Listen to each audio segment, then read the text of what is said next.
Can you guess the seeds in here and what I'm about to make? So in here I have a mix of buckwheat flour, gluten-free self-raising flour. I also have some caraway seeds, some gluten-free baking powder, and some salt. Oh, and some sunflower seeds. I'm now about to add some almond milk. Can you guess what it is yet? I've added caraway seeds, so it gives it more of a rye bread taste.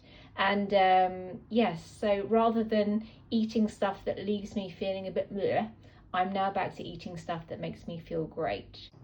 So it's all mixed up now, and as you can see, it's quite a sticky, gloopy consistency.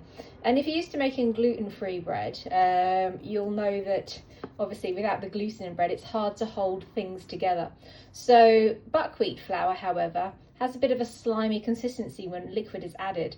So you don't need to put xanthan gum in or something to bind it, because it will bind itself naturally. If you're doing a mix of flours, you could use some xanthan gum, just a very small amount, say half a teaspoon, to hold stuff together. But personally, I prefer to just do without and let the buckwheat flour do its job. So I've got my baking tin, and I like to just slosh a little bit of olive oil around the tin, so it allows it not to stick.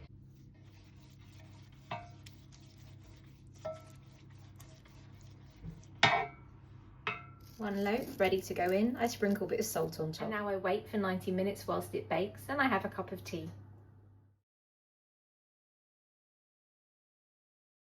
Here we go, the moment of truth. What does my loaf look like inside?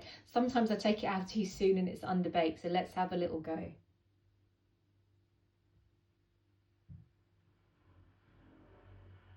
Oh, that's looking nice. There we go. Buckwheat bread with caraway seeds in.